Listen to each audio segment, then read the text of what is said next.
Hey, how's it going, Chads? Good day, GM, sir. GM, How are you?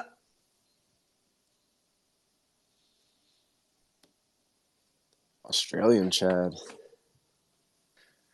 I ain't Chad. I've just hacked his Twitter account. Is that how the No, Australians that's talk? more British, I think. Not that I'm an expert. I Your think I've Cockney accent? probably insulted some British person in the audience who's now angry with me. I probably insulted them. The Aussies are more like, "Good day, mate." They're kind of more of a hopped speech in a sense. I don't know. It sounded like that to me the first time. It sounded about the Well, same. they are similar. I'll give you that. They are. They are. Any other accents or impressions you Oh got? gosh, this is gonna be embarrassing. I think one of my favorite ones is the is like the Irish accent because it always goes up at the end and back down. Like it always just has this like kind of movement that it goes, Oh and they just yeah, have words like like they don't say Ireland, they say like Ireland, like oi. Where did that go Ireland. to Ireland? Like it just this weird kind of like movement up and down. It just they're not monotone. They're never monotone. They always got to go like all around the place. And the same thing with Scotland, because Scotland's like an Irish accent, but like times 10. They just go even more extreme in their sways and the tone. It's kind of fascinating.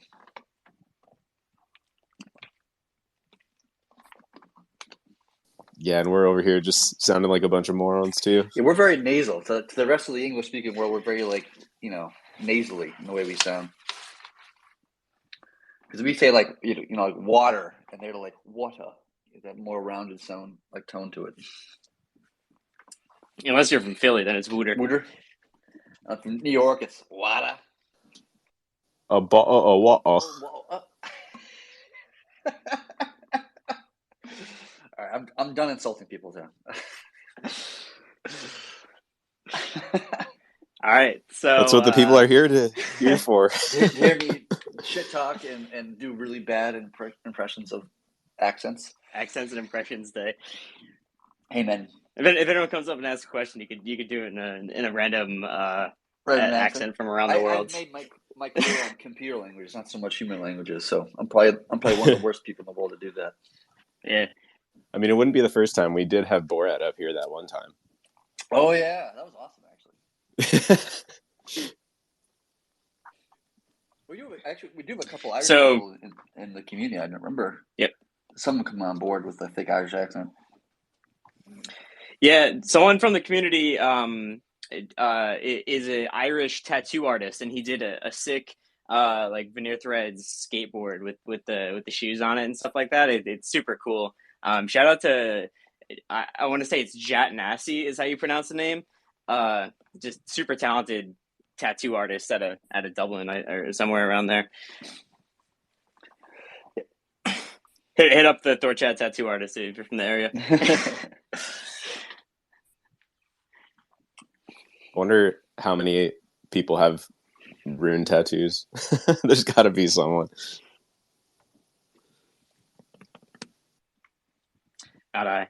All right, let's get into Savers. So it looks like Savers rollout is officially happening. It looks like the node vote passed last night. So Savers, let's go through the rollout plan. So I think at this point, just waiting for front ends to get some of their UIs together, so that way there could be like a very usable interface. And I know that Thor Wallet and Thor Swap are working on different front end interfaces for the Sabers Vault feature.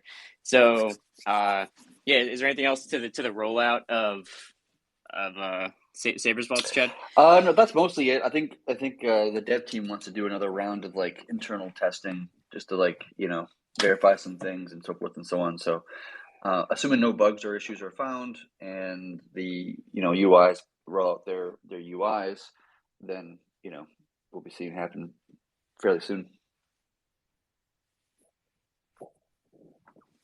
And you could actually deposit in the pools right now. It's possible to just do a Savers deposit. There's just no front end for it yet. So if you're trying to get in early, it's very possible to do so. I've tested it out already.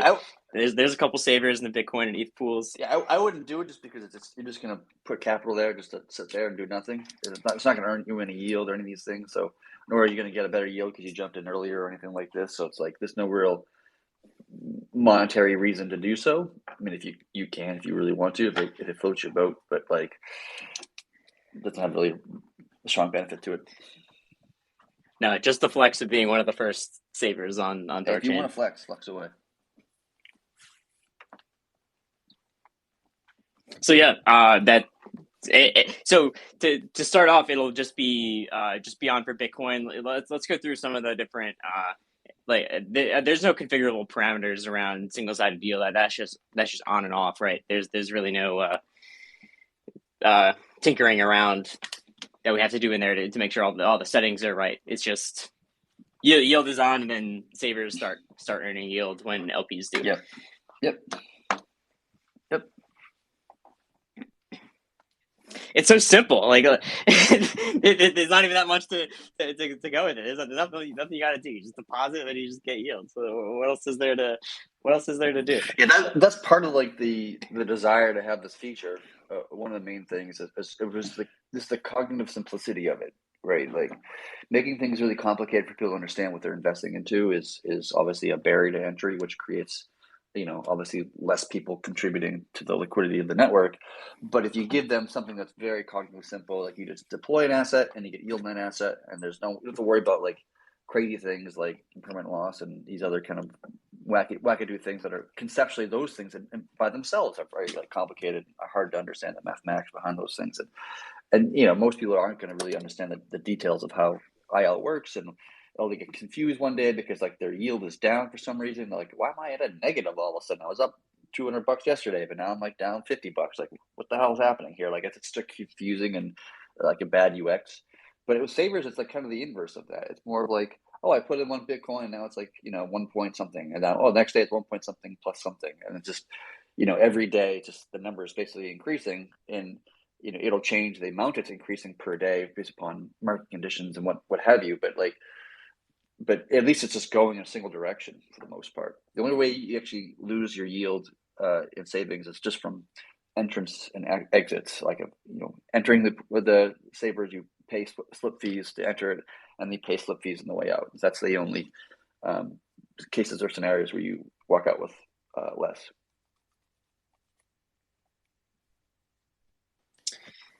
The yield could go to effectively like zero though if the IL is really high, right? It just wouldn't go negative. You can't lose other than right. Like you might have a day where your yield for the day is zero. That's theoretically possible, but it's not going to go, from 1 Bitcoin to not 0.99 Bitcoin like it would for IL. Right, like you're not giving up what you've already earned. Like it doesn't go backwards. Correct. It doesn't go backwards. Yeah. It doesn't go backwards. Correct. There's also an open space. Anyone can come up and request. We already have a question from TMT Capital. Hey. Yeah, how's it going, guys? Can you hear me? Cool. So, yeah, I haven't been too active or joining these for quite a while, honestly, since like the whole Luna fucking fiasco, but never got rid of my Rune. I have it LP'd with the USD, but the Savers thing, I wanted to join this because sounds awesome, and I do have Bitcoin that's sitting on my ledger, and I'm wondering what the process would be to, well, A, if I can utilize the ledger for this, and B, what the process would be to, in a sense, get started on that, and when that can happen. Yeah, you can definitely use a ledger. And so once let's take THORswap, for example, like a good example for this case. Once the THORswap UI supports it and the feature is enabled and everything's kind of live, whatever, then you would just go into THORswap UI, you would connect your wallet, which in this case would be a ledger, and you would select the Bitcoin pool and hit add to Savers or where the UI is going to be. I have no idea. I haven't seen it myself. And then it just makes a transaction from your ledger to the network, and then away you go. Okay, that's easy enough. And then as far as like adding the Bitcoin into it, I assume you're going to need some sort of Is it Rune? Is it a Rune transaction fee, or is it just taken out of the Bitcoin directly, or No, how does that everything's work? in Bitcoin, so it just Oh, gets okay. everything gets taken right out of the original Bitcoin deposit. I would just leave just a little bit enough for gas, so that way you can withdraw whenever you're done with your position, unless you want to add more to your Bitcoin wallet to withdraw. Okay, Got it. because you do need to send Yeah. another like a small like gas transaction around like a little bit more than 10,000 sats to withdraw. Okay. So as long as you keep that in your wallet to take it out at a future time, then you just withdraw the layer one Bitcoin later. It's all just on the BTC blockchain. Yeah, you could literally All right, so technically that's easy even enough. do it without an interface. All you need is your Bitcoin wallet, and you're just sending it to another Bitcoin wallet that THORChain controls with a memo, and then the same thing to withdraw. But yeah, on THORSwap it'll be super simple. I've seen what's coming. We're really trying to make it just as simplified as possible. So there isn't a whole lot of info. It's just like, what's the APR? Right. What asset are you depositing? Click deposit, sign it. It'll show you. It'll display like the slippage for entering. You need to understand that aspect, but it'll show what you deposited, how much you've earned, what's withdrawable, withdraw button. Really, that's kind of all you need for it. And yeah, you can connect Ledger directly to THORSwap, or if you like using Ledger with XDeFi, you can connect that as well. Yeah. Okay. Yeah, I currently use XDeFi for the Rune BUSD, but that's all sounds pretty easy. I mean, obviously it's too early to know, but I mean, any estimates on what this type of yield would look like, or is it just dependent upon how deep it is and how many people are participating? Yeah, I mean it's hard to guess these things because it's based upon market conditions, and so it depends how the market reacts to the feature. My assumption, and I could be wrong about this, is the yield's gonna be rather low, just because you're giving people decentralized yield on Bitcoin, which is basically a first in our industry, and the demand for that feature will probably be high. Because the demand is high, the yield will naturally reflect the demand, right? So like in an inverse way. So if the demand is really high, the yield will naturally be low, right? So I'm not expecting the yield to be like bonkers high, or I'm expecting it to be bonkers low, if anything. This is my guess of what's going to Yeah, happen. that But makes sense. we don't really know what it's gonna be. Like I'd be like maybe a percent, like 1% yield, like maybe that'd be pretty Mm-hmm. good, or like maybe 0.5%. Like that's what I'm gonna be guessing. Like, but obviously it just depends on the market to figure out what the yield Better should than be. zero. Yeah. And it'll be roughly half of what the dual-sided LP is, right? So I know there's a little bit of funny math around that where it's not exactly half, but roughly half is probably a good heuristic for people. But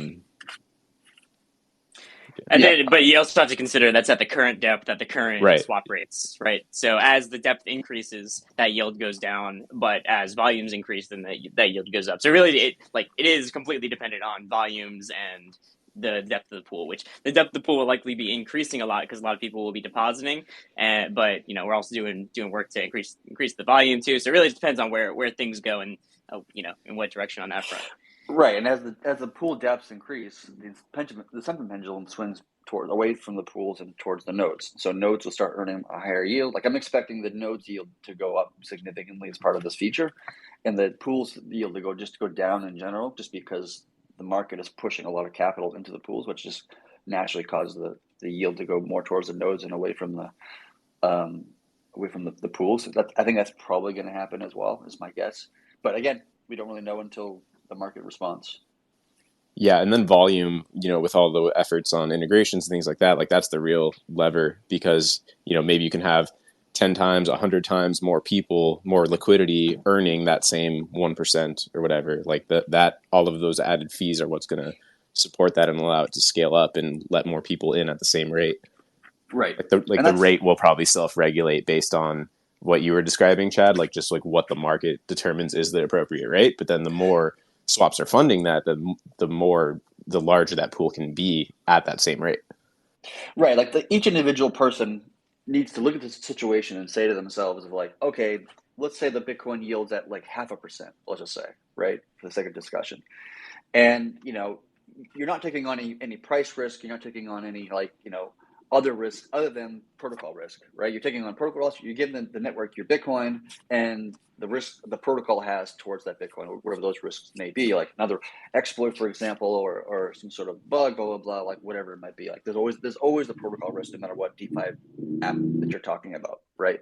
And so you have to ask yourself the question of like, oh, okay, what is the protocol risk? Like, what is the value of that protocol risk in your head? Like, whatever you think the likelihood of there being an issue or not.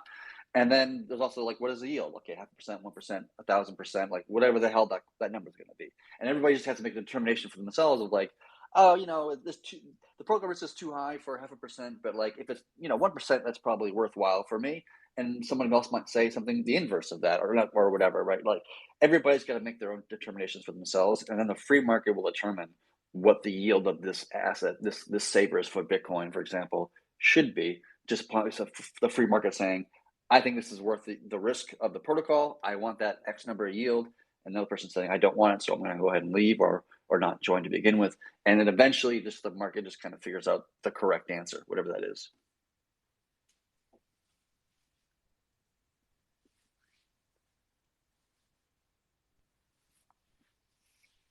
Cool. Hope that was able to answer your question. If other people have questions about the dynamics of how this stuff works, or how you'll be able to deposit, or whatever, you just hit the request button and pop up. Thanks, TMT.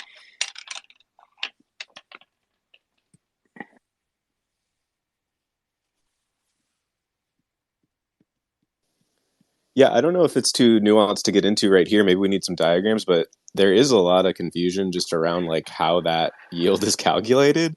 Anything you want to try to simplify on that? So nothing that we'll be able to do in voice, I don't think. So yield is calculated with Luvi. And Luvi is liquidity unit value index, and there's a Medium article that was put out on this over the summer.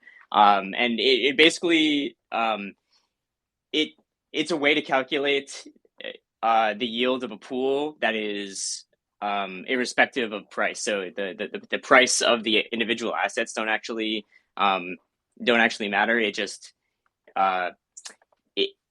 this number only goes up once more value is added to the pools. So once there's swap fees or block rewards that come into the pools, that Luvi value goes up. But the actual price movements don't make so much of a difference. I believe the price ratios do, and IL does play a factor there. But the actual prices of the assets themselves don't actually matter for this Luvi score so much. This is a new metric that's what's currently used to determine the APRs in the pools. Like if you go to THORSwap right now and you look at the APRs, what THORSwap does, I believe, is it looks at the Luvi value for the Bitcoin pool. It looks at the Luvi value from 180 days ago, from the longest period that it looks at, I believe, is 180 days. And then it looks at the Luvi value today and says, okay, what's the difference between the Luvi value 180 days ago and today? And then it says, all right, that's the yield for the last 6 months. So what does that look like if you stay in the pool for a year? So that just doubles the Luvi value. So it doubles that gain, that percentage gain. So over a 6 month period, the Luvi value must have increased about 1.2% because the APR is about 2% right now on THORSwap. So you could look at any other pool, and I believe it selects the longest possible period for an asset that has a Luvi score, like a newer asset like Atom, which has only been around for 2 or 3 months. That's not using 180 days of data because there aren't 180 days of data on THORSwap. But something like Bitcoin, ETH, that's all using long-term data, and then it's all calculated with Luvi. So it's not actually using the pool prices, because the math gets a little funky once you start getting into asset prices and things like that, and switching from ETH to Rune or whatever. So it just uses Luvi. Check out that article on Luvi if you're interested in learning about how the yield is actually calculated. Yeah, Luvi itself is kind of a difficult thing to understand. It's a difficult thing to describe and explain. So kind of at some level, like, requires you just to dive into the math yourself to kind of understand the nuances of it. But like, maybe one way to describe it, and hopefully this is doing it justice or whatever, but is that like Luby attempts to figure out like how much fees have been collected in this pool, and it doesn't matter if the the Bitcoin price went up or the room price went down or whatever. It's just irrespective to the price movements of the various assets in the network. It's trying to say, okay, at this point in time, the pool's like not value, but like let's position was this, and then a week later it's now higher, right? And that difference between those two numbers is like trying to express how much yield was generated in this pool, right? Like that at a high level, that's basically what's happening to a certain extent, right? And so by using that kind of idea, like, oh, okay, the pool grew by 2% due to the yield. From that number, we can kind of figure out how much of that 2% yield should the savers get, and then do some quick math, figure that out, and then like mint some sense to the savers and like, here's your yield. You're up. You're pretty much your up only interest that's happening here. The problem though with Luby though, and something we've been kind of like struggling with for a long time in some sense, is that like Luby worked extremely well, actually perfectly well, before there were synths. Like its way of expressing the yield generated within a pool over a period, any given period of time from point A to point B, worked extremely well and very effective.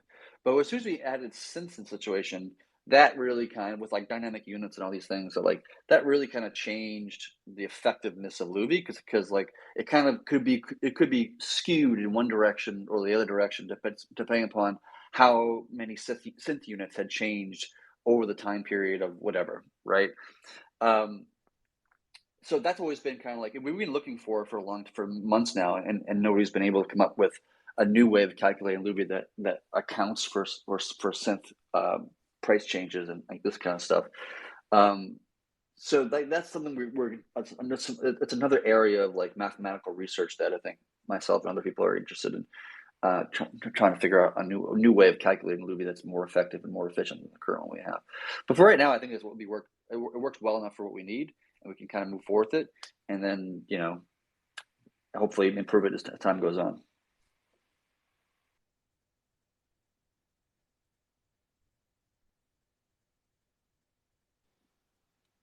Yeah, Luby is one of those complicated little things, and it brings into question like something that we've been discussing. And I know Pluto's been talking about this. Like, how do you actually display the yield, and what is the? I'm curious to get your guys' take, or people in the audience, if people have opinions on this, you could definitely come up and let us know.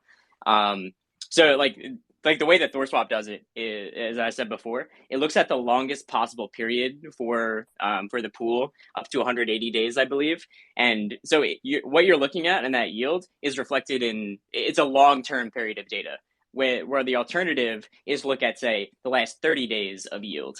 And obviously that's a lot more volatile, and it could go, it could be, very close to zero, or it could go zero or negative over a short period of time, just because of impermanent loss in the pool. So looking at long-term periods of data gives a better view on what a long-term LP would be experiencing, but it also misses out on that like short volatility. When things start changing rapidly, that number doesn't change as quickly, because it's looking at a very long sample period of 180 days of data. Looking back to April at this point, where you'd be looking at that like 2.5% number for the Bitcoin yields, or you look at the past 30 days and it's more like 5%.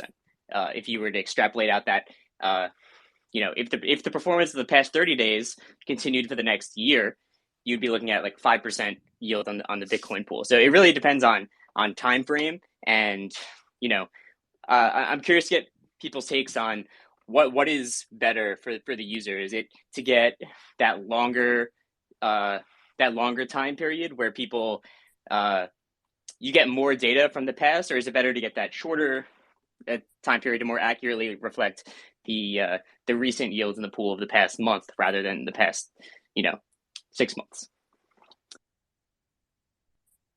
What do you guys think? My opinion is just longer time frames better.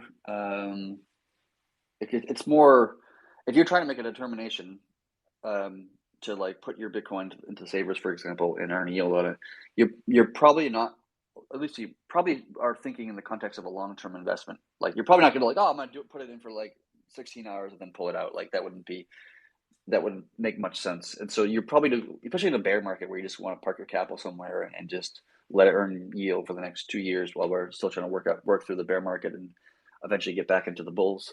But like, so because your investment is like on a long-term horizon, you should take a long-term horizon of like how you look at it, the yield. Like, so that makes the most sense to me. But there's also this other caveat of like, when you look at a long-term investment, a long-term like calculating the yield, there's a lot of things that happened in those 6 months or in those 1 year or whatever the time frame is that can also change and manipulate the yield for those 12 months or so 6 months. And so it's like, just because the last 6 months were, X yield doesn't mean the next 6 months are also going to be X yield. Like obviously there's no correlation there, like no strong correlation. It's because markets could go bull again, markets could get more bear, right? And all these things can affect the yield of a particular pool. So it's like, at some level, like the longer time frame you look out from in the past of how much yield it is probably the reasonable best way of view of knowing what the future yield may be, or like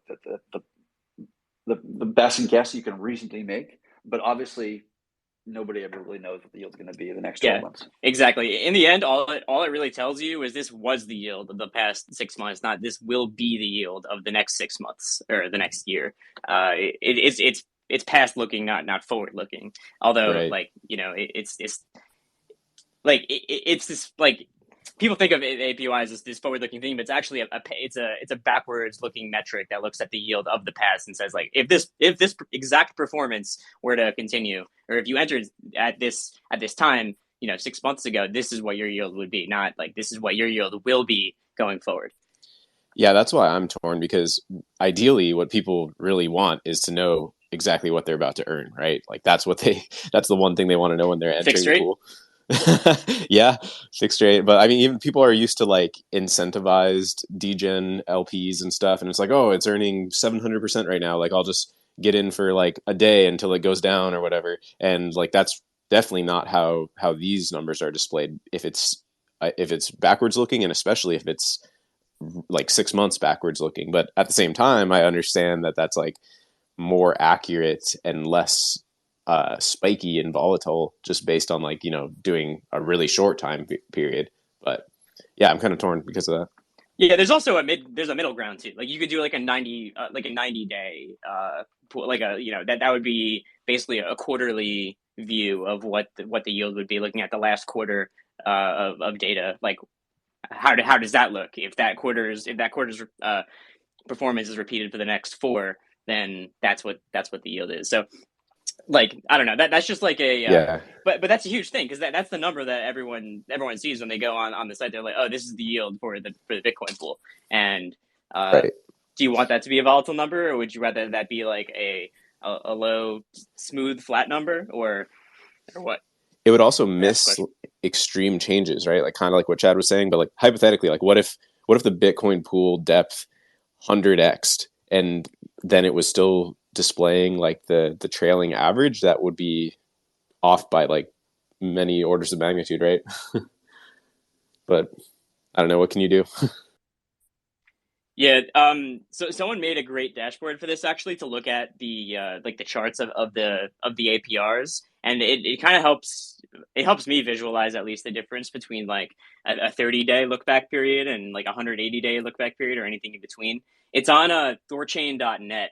So if you go to THORChain.net/insights/APR, or you just navigate on the side on THORChain.net, there's a really great chart. You can click any pool that's on THORChain, and then you can change the look back period from 30 days to 60 days to 90 days to 180 days, and you can see what the APR looks like, and you can kind of see how that changes over time. And when you change the period, how that messes with the charts just based on the sample period.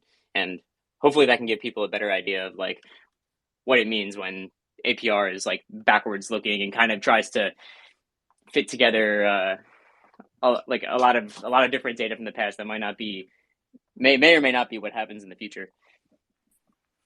By the way, like when people are in savers, like they get their yield gets paid out like in a cycle. like, or guys, you could call it an epoch. Some people call it an epoch in this industry.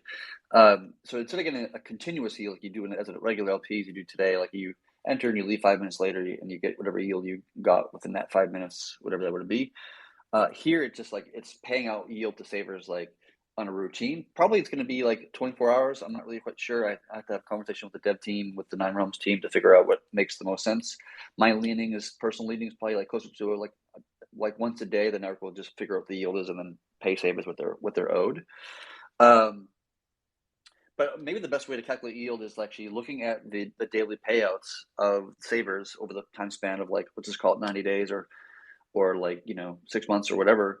And then instead of taking the average of those days and averaging out and that being a number, maybe it makes most sense just to do a median of those days. So instead of doing like averaging it out, you're looking at like the most frequently used number within the daily emissions of yield for those savers. And that way you're basically eliminating oddities. So you're eliminating if there was one day with like, just say one day had like $1 trillion of income, right? And an average, you would look at this the last 66 days and you say, oh, I got like, 1.00001 trillion yield divided by 60 days, whatever, or 90 days, whatever the hell the number is, and then be like, oh, the yield's this crazy high number. In reality, it was only whoa, that startled me there. The reality is it's not that number. Reality is like that was just one day that was an anomaly in the situation, and we shouldn't really like look at that as part of the yield because it's just one day that something happened in the markets that caused that to happen. But there's no reason. Maybe there's not likely to happen, or reason to believe that it would happen in the future. And so instead, you look at the average, you look at the median, and then it gives you maybe a more fair or more reasonably minded way of looking at the yield of the savers accounts. Interesting. Yeah, but if you're doing the median though, I guess I would need to see like what that looks like on the data, because I mean it's just a different way of calculating it than does that Right. Which way does that skew that, like every single like method of calculation has like some kind of like drawback, and the other thing is like all these other services I don't know if they're open about like how they actually like what periods do they look back on, how do they actually calculate their yields and things like that. So like I feel like that like the everyone that's in this space, they have like kind of everyone has their own expectation, which does not necessarily align to the reality of how every single service like include like something like Coinbase's like custodial earn service, how do they calculate their yield in their app? Like they display some kind of number where you deposit this many ETH and they give you maybe like 4 or 5%. How do they calculate that 4 or 5%?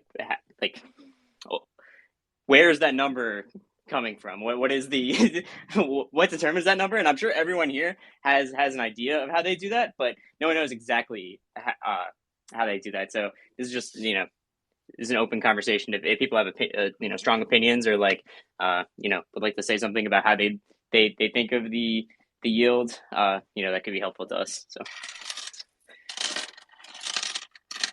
under consideration. Also, for the record, I thought that that flinging emoji, I thought that was gonna be like a cash register sound emoji for when there's $1 trillion of yield. It just turned into a flinging emoji. I don't know why, but that sound was extremely loud in my earbuds. I don't know if it was just me or whatever, but like it just startled the fuck out of me. I was like, "What the fuck?" Yeah, that's it. Loud as shit in my ears. I don't know why.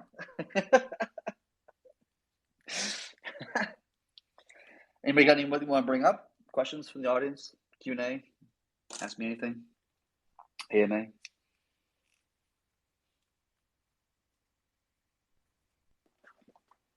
I don't know if Pluto wants to come up and talk about the yields a little bit, because I know that's something we were talking a little bit about, just like the design of it and just making it, because there needs to be a default somewhere, like a default value that's displayed in Midgard. And I pinned up the old Luby and Midgard APR calculation article from the summer. So if you're actually interested in like how the APR is calculated and learning about Luby and stuff like that, you can just click that. And that was a conversation we had over the summer, trying to figure out how do we more accurately display pool yields, and this is what we ended up with. So this is the result of that, and now now we got savers, so we can use Luby for that too. So it's useful knowledge to have if you're way too deep into this space for your own good.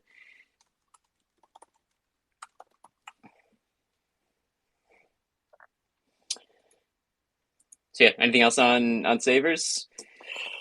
I don't think there's anything else on savers, unless anybody else wants to ask a question or whatever. We can move on to a different topic. So is yield going to be enabled the same time that interfaces are launching, and there's kind of like more of a not official but semi-official sort of launch? Is that the plan? Because the vote already passed 2/3, right? But then that's just a symbolic vote. Is that right? Yeah. Yeah, so the reason why we had a symbolic vote, like you could have done just directly, just have it be enabled by the community directly, and that would have been fine, of course. But the reason why we did a symbolic vote is just because we wanted the Mimir admin to be able to turn off the feature like immediately if there was, say, we found some bug or some exploit or some issue like tomorrow or whatever. It doesn't matter. We wanted the ability to disable that feature very quickly and then fix the bug and then carry on. If the nodes had voted to turn it on, then we would have required the nodes to vote to turn it off, and that would, of course, would have taken hours, like 6 hours, 12 hours, 24, like who knows, like whatever the quantity of hours would be required. And so that we want to have a more quicker and faster response to any bugs or issues that are found, especially in the beginning when there's obviously more likely to be issues and bugs in the beginning because it's a brand new feature, so kind of getting its kind of sea legs in a matter of speaking. And I think over time, though, like maybe in 6 months or so, if the nodes just want to vote on this, have another vote and just to take over the control of the flag that enables and disables this feature, the feature flag, they can do that. That's fine. But I think in the beginning, it's just to be cautious, to be slow, to be more on the responsible side of launching like a major new feature. We want to make sure that we have the ability to like have full control over that feature in the initial days to make sure if there's any issues we can respond quickly and efficiently and minimize any effects. Can't argue with that. Makes perfect sense. Yeah. Oh, in terms of timing, yes, the timing. We want to wait for the UIs to be ready and available, and so we're waiting for confirmation from various UIs to kind of let us know when they're ready to go. Internally within the dev team, we have more testing we want to do and verification of some things. We also need to have conversations about like some of the Mimir aspects or the kind of like the levers on the feature. Like, okay, do we want to do that whole epoch thing I mentioned earlier? Do we want to do like once a day or once a week or once a 6 hours or what? And there's like a handful of those kind of controls or little levers we want to kind of discuss internally and to figure out what we feel is a reasonable way to start it for first launch purposes. And then, then I think at that point we'd be ready. We can go ahead and enable the feature and all that kind of stuff. So probably won't happen today, I'm assuming. I don't think the UIs will be ready today, but next week I hope to see it. Yeah, I think THORswap will definitely be ready after the weekend, from what I'm hearing. Yep. So early. That'd be great. Hey, Donku. Hey, gentlemen. Thank you for bringing me up. And congrats for being so close to finally launch the saving vaults. I think even if right now we're in the bear market and maybe not everybody's paying attention, I think this is a huge step forward, as you also mentioned before. So really much looking forward to it. And Chad, thank you for kind of discussing a bit on the Discord, right? Kind of what is now the APR? Let's see what it finally is. It's really not that easy, and also the Luby stuff. But I think that's stuff that's not relevant for people, right? Ultimately, it's like they need to go to APR, they need to feel comfortable with it. So what I would like to ask to you guys is like, do you see any problems with that the APR, maybe for example on the Bitcoin vault is too low at the moment, right? Because I guess it would be just very low, around maybe 1 or 2%. So do you see there a challenge in people then joining the vault and saying, yes, let's do it, let's use it? Or do you have any thoughts around this? I mean, I would prefer, if I had a magic wand, I could do whatever the hell I wanted. I would prefer to launch this thing with very low yield on purpose, just because we don't want to create like a frenzy on day one. Like we don't want to say like, oh, the yield's 80%. If I can enforce the 80% yield on savers magically somehow and do that, I still wouldn't want to do that just because we want to launch it with a low yield to get, a handful of people engaged with it, so to speak, or a lower quantity of people, just so that it gives us time to kind of like find some, issues or bugs and kind of squash those issues before we huge quantities of people and huge quantities of capital just kind of YOLO'd into the system. Generally speaking, we always try to launch things slowly, like main features as slow as we reasonably can, just to make sure that we don't have any major issues or bugs in the early days. And then once we feel more comfortable and confident that's all working as planned and everything's right and everything's kind of leveling out the way we want it to level out, we feel confident about that, then we can kind of like increase that stuff. But the yield, like we don't have control of the yield at all. I don't have any, other than the context of one of the mimirs allows the network to control the yield. Right now, that's set to 50%. So if you put in $100 of the value, your $100 is earning, another $100, let's say. And so instead of taking back that $100 that you earned, you take back 50%. And so if we wanted to, we could start off the yield at a lower than 50%. We could do like 30% or 20% or arbitrarily whatever number we wanted to, just to enforce a smaller yield in the earlier days, to give us like more time of just testing the feature in the real world and with real economics and math and all these things, and to make sure everything is working accordingly.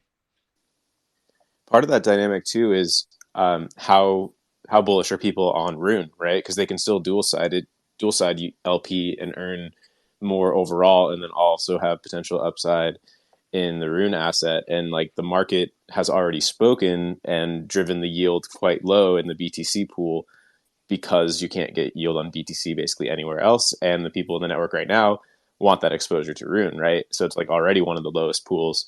So yeah, I think that plays part too, is if you want exposure to Rune, then you're still probably going to do that if you have a bunch of Rune. Yep.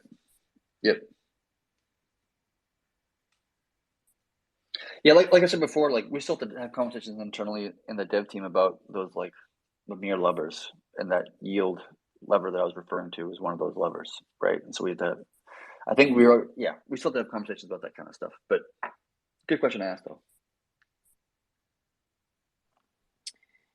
Brought up Andres. Hey. Good morning, everyone. First of all, kudos to all the entire team. You guys are doing an amazing job. You all are hustlers, and I love it. So my question is, many more traditional financial institutions are coming into the industry. They are offering crypto to retail investors. My first question is, do you think that's a threat, or is there a concern for the decentralized exchanges? And my second question is, do you guys see an opportunity here maybe to integrate THORChain's services and products on the back end of these big financial institutions? Thank you. Yeah, I don't see it as a threat in the least, just because what we're doing, what we're accomplishing here is not something that can be reproduced within the centralized world. Like they will always require KYC, and they always require these things. And so tons of people can be coming, and tons of institutions can be coming, but they're still going to be obliged to obey the same set of rules as everybody else that preceded them. So more doesn't really matter. We're already just doing something that is kind of disjointed from the quantity of institutions. So I'm not terribly concerned about that. In fact, I'd be bullish about it, because it just means that more people will hold crypto, and more people will likely opt to use a free and open and transparent system over a closed black box and controlled system over the long term. What's the second question again? Whether THORChain would be implemented into the back end of some of these financial institutions. That's a good question. I would hope so. It's hard. It's kind of hard to say, because I don't know what the regulatory requirements are for them. So it is possible, for example, like a Galaxy Digital, for example, if they wanted to trade on THORChain, because the capital they're interfacing with, the LP that they're interfacing with, is not KYC capital. Does that mean that they are not able to trade or interact in some way? That's a kind of a gray area that some people say yes to that question, and some people say no to that question. And of course, as the SEC always does, just doesn't say anything at all. and it makes it very hard to understand what the actual rules are. So to me, it's like they will do it when it makes sense, and they will do it when it doesn't make sense. And because of the lack of regulatory clarity, it's hard to know whether something does or does not make sense. If that makes sense. Thank you. To read a little deeper into that question, I do think that like when you say financial institutions, I'm just talking about just crypto projects in general, and people that would be interested in having access to THORChain's liquidity. And I think the answer to that is a resounding yes. That institutions and apps and services will continue to integrate THORChain, just as we've seen the past couple of months. A ton of interest in getting THORChain just as rails to do native asset swaps in the background. So we're the only service that could that can do this, really. We think there's going to be a ton of interest going forward, just getting THORChain swapped on, especially with yield. All of these products are like really desirable for all these institutions, because there's so many gatekeepers in this industry that they all want to cut, and they all require obviously things like KYC, and this is the only way that you can implement these things without those requirements or going through those centralized services. This is the only permissionless way to implement Bitcoin swaps on your non-custodial wallet, for example, or DEXs. I think we'll see a lot of stuff like that in the near future, as we've been seeing the past couple of months.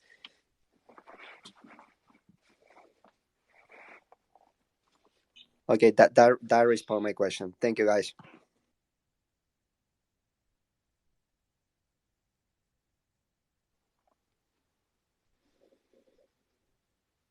Cool. So yes, so after savings vaults, which is obviously the next exciting thing, we all can't wait for that. But then there's protocol and liquidity, which kind of works in there with Savers vaults. So there is some capacity for Savers vaults before protocol and liquidity starts coming into play. But so Chad, what are you thinking about with the rollout to protocol and liquidity? Like when we actually turn that on? Is that like when we start reaching the caps, or like probably after we enable a couple of pools for the Savers vaults, we up it from just Bitcoin to others, or kind of how do you think about that? Also, yeah, that is something that we didn't talk about. When is it that we actually start stepping up Savers and going to other pools like ETH, BNB, Doge, or whatever? Well, so Savers will be, when we launch it, it'll be available in all of the gas assets. So like one asset per chain, which is the primary asset per chain. POL will be maybe a little bit different from that, possibly. But so when we launch Savers, people can start adding Bitcoin to their heart's content until it hits some sort of cap. Like, for example, Bitcoin, the synth utilization for Bitcoin relative to the pool depth is like 2.5%, right? And the limit right now is set to, I think it's 15%, I want to say, or maybe, I can't remember, maybe 30%. I can't remember off the top of my head. But so that's a lot of space for Savers to come in, and when they do that, they create a lot of buy pressure on the root asset, which is always great, of course. So I guess we're just going to launch it and then wait a little bit, see how the market responds to the feature. If we start seeing that we're starting to hit the synth cap on a bunch of the pools, like Bitcoin, for example, or ETH or whatever, then we can start to have a conversation about enabling POL specifically for those pools that kind of deem it the demand is there for. And when we do that, I think we're going to do that in a more of a cautious way. And so we'll limit the amount of room that the reserve is allowed to deploy into those pools we choose are worth it. And it'll be very slow in how it deploys that room. It won't be very fast. It'll be very, very, very slow. And then over time, as we feel more comfortable or confident in the math at all, and everything's working the way we expect it to work, and there's no bugs or whatever, then we can kind of ramp things up over time. But I think the intention is, though, that if we were to go to the POL, we would want to push the synth cap to 50% of the pool of of the pool depth, right? And the reason why that is because if you go below 50%, you're creating a net negative cell pressure, or you're creating a net cell pressure on the rune asset if you have like the POL getting engaged at 40% or 30% or 10% or whatnot. And so every time somebody's adding like $1 worth of savings to Bitcoin to the network or whatever, we're creating like, $1.2 of cell pressure on the rune asset, which is obviously not something we would like to see. So we have to allow the savers to go to basically occupy up to like 50% of the pool depth before we can start enabling the POL. So that's a lot of space between now and then. I mean, we're right now at 2.5% of synth utilization in the Bitcoin pool. To go from 2.5% to like 50% is like, a large distance. So we'll just kind of sit on POL for now and not really do anything with it. It's in the code, it's ready to go, it's been tested, all these things. And then when we feel like it's the pools need it, then we'll start looking at implementing it or enabling it more accurately.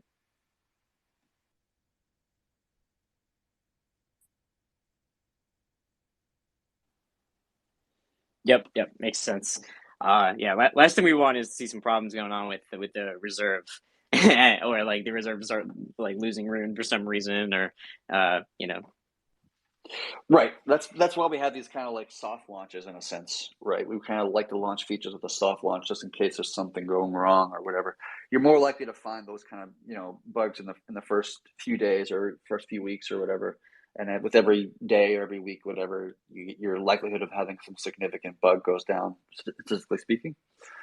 So we like to start soft, start small in the beginning, and then kind of let the new feature prove it that everything works the way we think it should work and as expected, and then let things go crazy later on.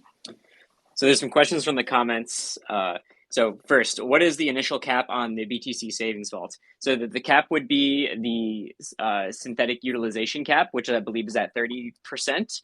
And I believe the current utilization, the Bitcoin utilization is normally around like 2 or 3%. So there is still many millions that could be added to the Bitcoin savers vault. So the cap is probably somewhere around like, I don't know, like 10 or 12 million or something like that, just off like, in my head math. If I had to guess a number, probably somewhere around there. It is, probably north of 10 million that can be added to the Bitcoin savers vault before POL needs to be enabled. And once POL needs to be enabled, it's not exactly limitless, but it's practically limitless. So you should be able to add any amount to the Bitcoin savers vault, and the protocol and liquidity will basically take the other side of that deposit to make sure there's always space to add to that vault. Yeah, and initially, like we wouldn't actually use the POL until we get to that 50% of the pool depth. You said 30% before, which is relative to the asset depth, 15% relative to the pool depth. Okay, yeah. And this is my fault for confusing. Like long ago, I wrote the code in a way that was a little bit confusing for people, and that's just I'll take the blame for that one. But like, right, that was there's a recent change, right, from pool depth to asset depth now. Okay. Right, we went from asset depth to pool depth, right? Just it's easier. It's easier to reason about. Gotcha. So right now the synth cap's at 15%, and so before we can even enable the POL, that synth cap we want to push up to at minimum 50%. At least in my opinion, that's true. And so right now it's 15%. So and we are using 2.5% utilization in the Bitcoin pool. So we got like 12.5% of space for savers to use when we launch the feature next week or whatever. And then if it hits that cap, hits the 15%, well, then we can go ahead and we can push the nodes can push it from 15% synth cap to 20% or 30% or some number, whatever that's going to be. Let's call it 30% for the sake of discussion. And then we can see that gives more space, more savers can dump in, and then maybe we hit that 30% cap. Okay, now we can kind of push it to 50%. All right, we hit the 50%. Now, we don't want to keep on moving the synth cap all the way up to 100% because that would be irresponsible. Now at that point, we talk about the POL, and then we can enable the POL so that it can go beyond that marker, and then the POL just manages it from that point on. Hey, I brought you up, a waste guy, the alien guy. What's up, man? Hello. I can't believe like I'm allowed to speak for the first time in an They crypto. don't let you speak at home. No, yeah, I speak at home, but like this is big for me. I'm speaking Welcome. on. Welcome. Yeah, it's good to be here. What you got? I'm holding Rune for a long time. I have made enough money from Rune, and I just love this coin. Hell yeah, bro! Cheers for my wreck. See ya. Let's go. Yeah, All right. Strong statement. Strong statement. Cool. Chad, sorry, real quick, back to the the synth cap. Can you speak to like how 50%? I mean, 50% sounds kind of crazy, right? Because weren't we hearing for so long like, oh, is it safe to go from 10% to 15%? And now we're talking about like 50%, which would mean like like it's basically, if you ignore the rune half, then there's the same amount of synth liability as there is asset in the pool, right? So what, like, can you kind of explain like the safety of going up to 50%? Yeah, sure. So beyond the 50% marker, like if we were to go to higher than that, the P well pushes it, kind of controls it. Like we didn't have the mechanism, we didn't have the P well before to control this kind of like the synth utilization at all. And so if things go in a direction we don't like, the P well is there to support it, right? To bring it back to sanity in a sense. That's basically the difference between then and now, is that before the synth cap would just kind of like hit some sort of a number, like let's just hit the cap of like 30% or whatever the hell the number would be, or 15%, it doesn't matter. And then all of a sudden the room price dives, right, for some reason, and the asset price goes up for some reason. We would surpass that 15% cap and would go to 20%, 30%, 40%, as far as the market would push it. And that becomes problematic because you don't want to get to a situation where you're like at 100% or over 100%, because then you're basically, the synthetic assets themselves become in a form depegged. Like they're not, like one synthetic BTC is no longer equal to one synthetic BTC. It's not equal to like 0.9 something 8 real BTC. So you don't want to get over 100% relative to the pool depth of the synth, because that would just be, you would no longer have enough value in the pools to back the value of the synthetics at that point. But the POL, since it's there to act and like to take a stronger position when it needs to, it's always there to support the synthetic holders as they need to. And we didn't have that ability or that functionality before, so we were worried about the scenario where like Rune dives for some wacky reason and Bitcoin goes up for some other reason, whatever. So there was something there to support the system. The POL is there to support the system, and we have that kind of backing in a sense to support the network if the network was needed support. Cool. Yeah, makes sense. There's some more questions in the comments. The first is, do the Sabres vaults use Tor stablecoin as a kind of unit of account on the back end? I don't. Sabres vaults don't use anything with Tor. It's just Bitcoin and whatever other asset you're using. So there's no kind of Tor or stable unit of account or stablecoin involved in the Sabres vaults. It's just synthetic assets that are locked in a vault. So yeah, that's correct. But there is technically speaking, the network is using a Tor-like system now, sort of.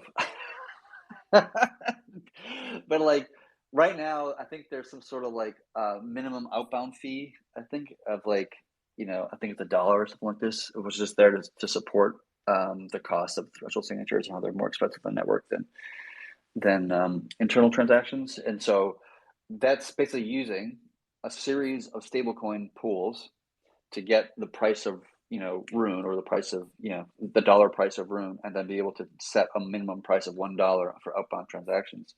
And the Tor asset is basically using that same system that's already being used now. It's just using it to burn and mint an asset. So we're not burning or minting any assets. There's no stable coin here or anything like that. but the kind of the price oracle mechanism built into the network itself is actually technically it's already live, and it already interfaces with mainnet today. There's just no Tor asset itself.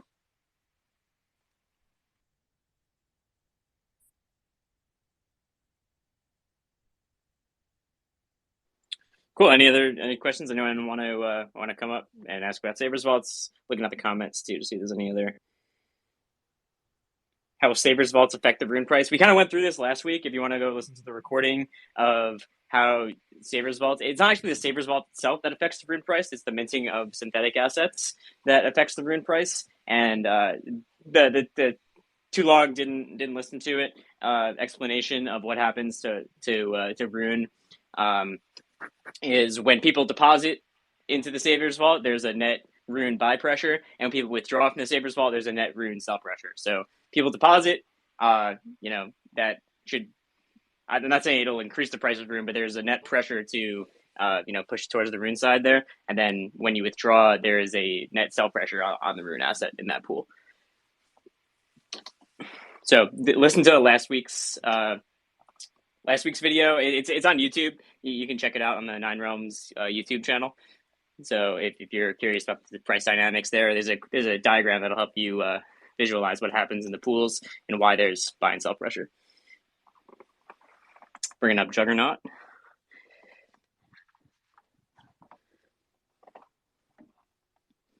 Hey, Juggernaut.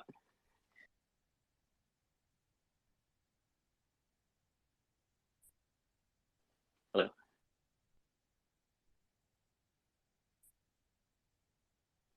You there? Hey everyone. Hey. It's okay? Hey, Juggernaut. Hey.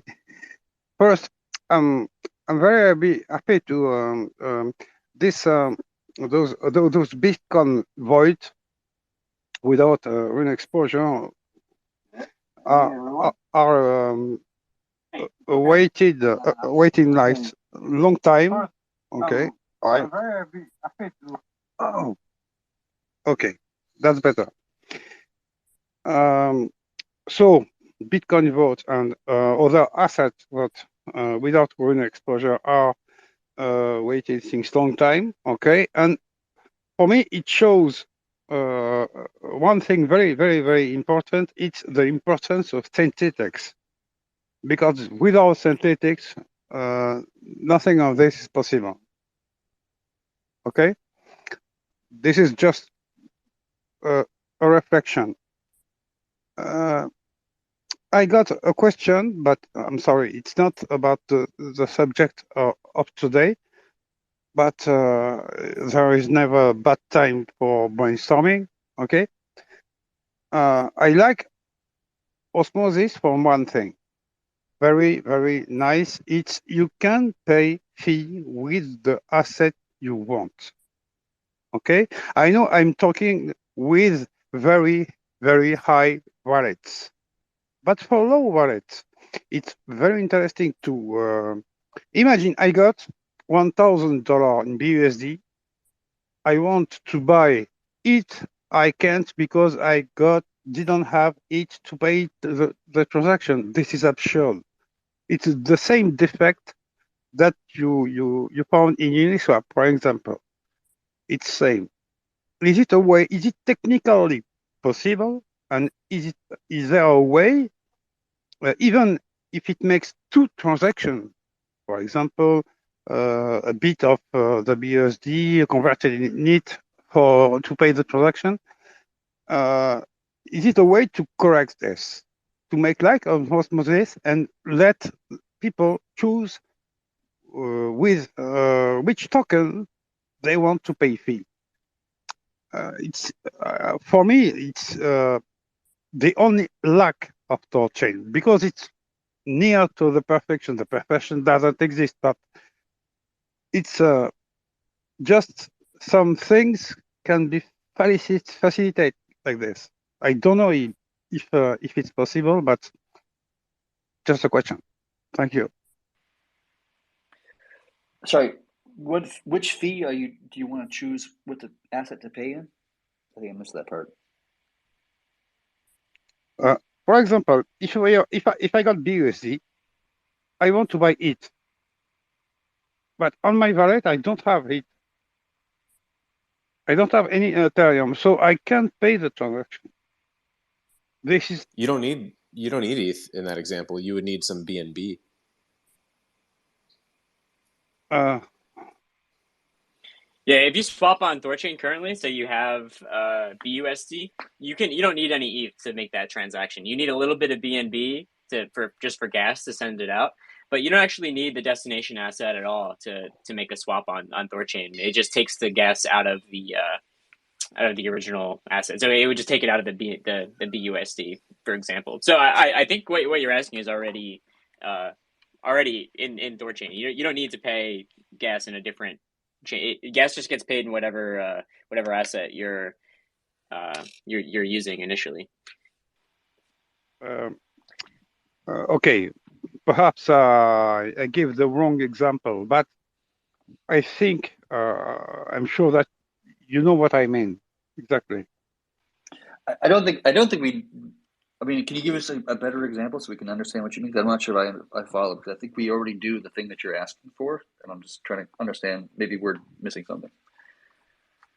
I mean, the only time I can think of where you might get stuck there is if you're swapping from an ERC20 or a BEP2 asset that's supported by THORChain, but it's not the gas asset.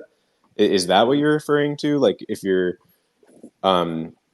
because yeah, what you described is honestly like one of the really beautiful parts of the design of THORChain. Like you only need the from asset. You don't need to, because a lot of bridges you run into the problem you're describing. You like get to the other chain, but then you don't even have the asset to like, you can't even get started. It's like you already need the asset that you're trying to get. It doesn't make any sense. That's kind of one of the great things that THORChain already solves. Okay. Perhaps I missed something.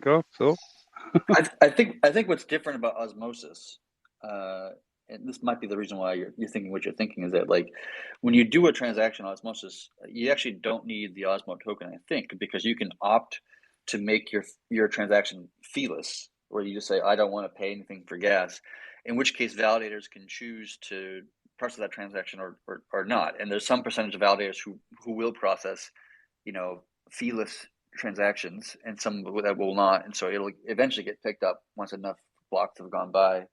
And so if you wanted to swap something, you don't necessarily need the Osmo token, I think.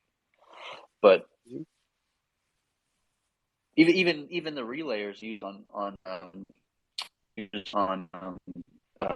IBC, I think those fees associated with that, the gas fees associated with that, are paid by the relayer and not by the person making the setting the funds across that wire. Maybe that's what you're talking about. I'm maybe not. I'm not really sure. I don't know if you remember, but it was when THOReau was something interesting. A bit same. You can it was in the past, choose Luna or UST to pay transaction. Okay. In osmosis, you can choose anything you want to pay fees. Okay. I just like paying with a third asset, like if you're sending in a BUSD to ETH swap and paying the gas fees in Bitcoin or something like that. Yeah, or any asset to any other.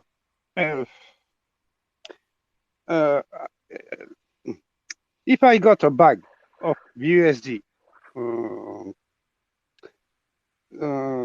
but I want something, an RC20 asset, okay? But I don't have it to pay this transaction, which will pass by through aggregators. Okay. So the problem here is that these transactions that you're referring to are happening on external chains like Ethereum or whatnot, and we don't have the ability to influence or change the behavior of an external chain. If you wanted to say, if we had like on THORChain, we had Rune and we had Tor and we had Synthetics, so we had like various assets, and you wanted to pay your transaction fees in any of those three assets or whatever, that we could do and probably will do most likely. But we can't control how other chains function or work, and so if you're going to make an ERC20 transaction, you need to pay gas and ETH. There's just no way around that. There's nothing anybody can do about it other than just talking to Vitalik and asking him to change how his blockchain works. Okay. Thank you for clarification. And even if you're using the aggregator on like THORSwap or something like that, if you're swapping Bitcoin to SHIB, you still don't need ETH in your own wallet. Like that's all happening behind the scenes. Yeah, but you need Bitcoin in your wallet to pay for the gas. Yes. Bitcoin. And you have Bitcoin because that's what you're swapping from. Or even if you have a wallet on Ethereum that only has ERC20s and has 0 ETH in it, then that ERC20 is basically locked up, right? You can't do anything with it, right? So we're not really. There's nothing we can really do about that. I mean, well, how they're changing. Sorry to interject here, but I think Juggernaut has an interesting point because, I mean, THORChain is the swapping mecca of places. Why not swap whatever asset you have to whatever is needed to pay the gas fee? So you end up, the user basically pays the gas fee, and let's say they have Bitcoin, and in the background that gets swapped for ETH, and the gas fee gets paid in ETH, but the user doesn't have to know about this at a premium. But you have to have Bitcoin. Sure, but whatever asset you're sending into the network, you have to have gas in that asset, or the gas asset of that chain. Like nothing we can do about that. There's nothing we can do. Like, let's say I'm swapping an ERC token, but I don't have ETH. I want to do a transaction, and the ETH network says no gas, so no transaction. But isn't it possible for THORChain to take some of the asset that I already have in the background, swap it for ETH, and then offer the ETH network? Can't do that. Can't do that? The answer is no. Well, you're basically describing two swaps, right? I mean, if you have Bitcoin, you could swap some Bitcoin to ETH, and then you'd have ETH to swap your ERC20. Yeah, and THORChain, I think the THORChain ecosystem would benefit because that's more swaps, that's better fees and whatnot. I mean, not if you're doing micro swaps of like, $2 worth of gas. That's not really going to help anybody much. But like, I guess sorry. I just think it's an interesting point. I want to give props for Juggernaut for. I guess in theory, like a UI could be like, oh, hey, looks like you have no ETH, but we see you have BNB. Do you want to do a swap, like a second swap, and get gas or whatever? Like a UI could maybe interject something like that, but it would just be two THORChain swaps. Right. Good brainstorming. Thank you. That was it. Yeah. You guys, as always, great work. Thank you. How's it going? Okay, thank you. Thank you very much. Juggernaut. Yeah. Arno, are you excited for Doge Saber Vault? Out the door. All right. You may have lost him. Or maybe he's still here. I brought up Preston. Hey, Preston. Hey, guys. Yeah, I was just going to say that the previous gentleman, it sounds more like an application layer sort of issue or question rather than a protocol issue. Yeah, I think so. Yeah, agreed. Because the application would have to make two swaps. First one to provide gas for itself, and then make a second swap, whatever that would be. Correct. Yeah. And they could find the optimal way to do that across many vectors. Yeah. Yeah. You'd have to sign twice, but yeah, I mean, I suppose a wallet or a UI could look at what wallet you have connected and make a suggestion like that. I mean, it'd be relatively expensive just because you'd have to pay gas to do the first swap. You'd have to pay the outbound fees and swap fees. Then you get some, small amount, some dust amount of, ether to make have enough for gas on the second swap. But then all of a sudden the ether price changes, or the gas price for ether changes rather. And now you need more G-Way. Okay, now you make a second trade for gas. Okay, now you have enough. Now you make a third trade just from the trade that you're trying to get. And it becomes, overtly complicated and it would probably be a bad UX, to be honest. I don't know. I would argue that that's kind of how it is already, right? Like all that we can do. Like I think what he was really trying to say, and I completely actually agree with what he's saying, is like the user experience should be much more seamless. And I agree. Like if you were to guesstimate on the first transaction and you were wrong, then you have to buy more ETH. I've done that 100 times at least. So it's definitely something that should be extrapolated out at the application layer in the future, especially as wallets and things of that nature get more complicated or easier to use. Right, but if the app gets it wrong, then the user's upset with the UI, the app, because like, oh, you tried to get the amount of ether that you needed, the GWay you needed, and you didn't get enough, you asshole. But if you did it, Preston, then you'd be like, oh, I got it wrong. I gotta do it again. Like you wouldn't be as mad about yourself. Like you pissed off at THORSwap for getting the calculation wrong, whatever. In reality, there's no idea what the GWay costs are going to be in 5 minutes. It could fluctuate up or down. Yeah, I was using Stargate the other day, and they actually had the same exact feature, which I'm sure is like what some of these guys are thinking of, where it's like you're converting like USDC from one chain to another, but it also like there's also an option that'll just send you just like some just enough gas to just get it get to do an approval and to send it out. It just like it adds it in there, so I can totally see the use case for something like that. Brought Arno back up. Hey.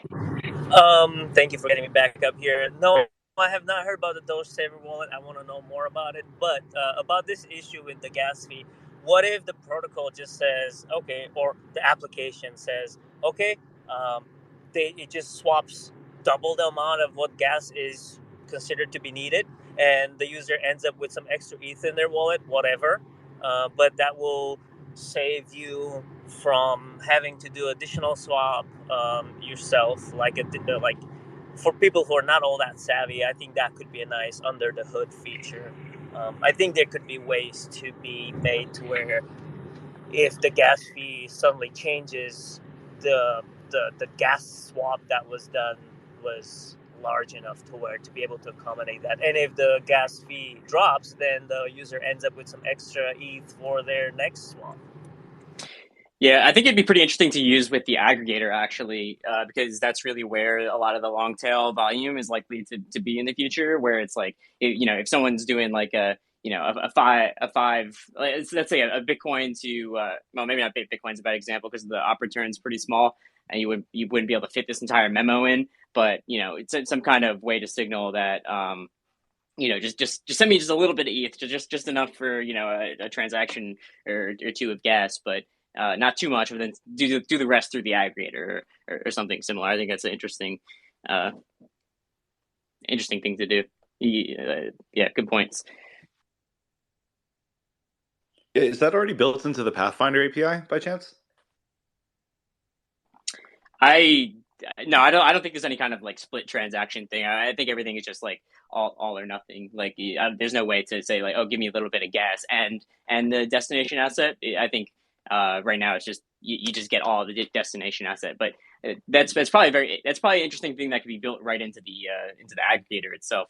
Like instead of doing that second swap, like after it goes Bitcoin to ETH, then it goes on Uni, let's say to USDC. Just say like, all right, just put most of it through Uni, and then just give me just like a little bit, just the rest. Give me some pocket change.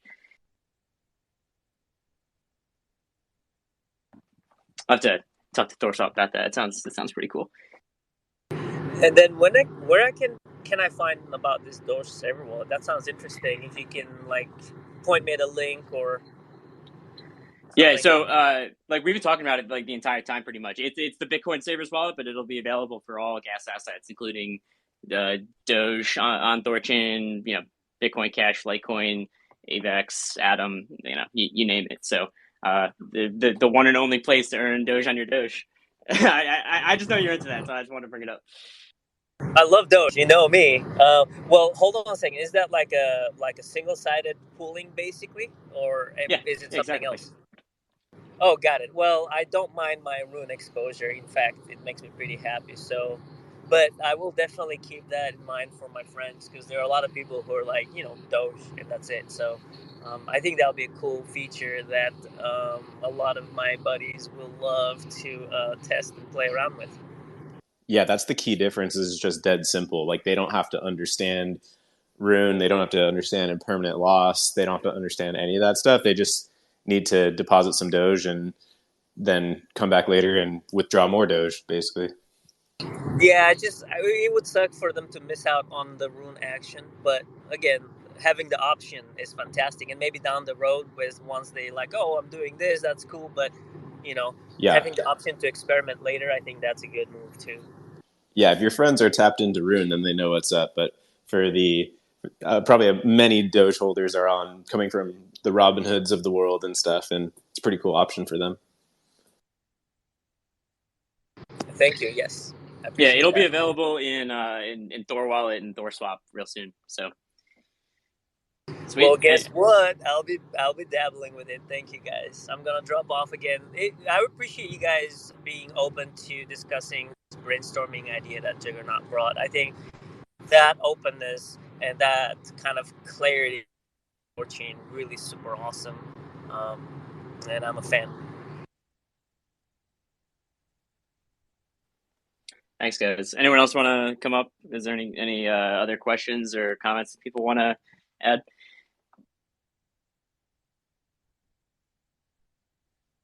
Been a great space today, so thanks everyone for coming out. Thanks for hanging out on a Friday. AVAX Ag on THORswap should be live like any time at this point, so that's kind of cool. Oh shit! Oh, that's awesome. Feature after feature right now. It's like triple launch days.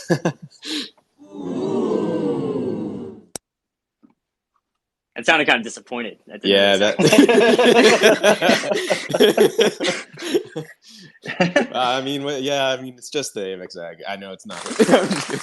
There we go. There you go. All right, let's wrap it up. Thanks everyone for coming out. Next, I guess we'll see you guys next Friday, and hopefully we'll see some Savers UIs online before then, and we'll get yield turned on, and we'll get this party rolling a little bit. Yeah, let's do it. It's great energy, by the way. I love everyone still coming out to these things and asking questions and just coming to hang out with the THORChain community. So it's been fun. 100%. Always fun. See you next week. See you in the Discords. See ya.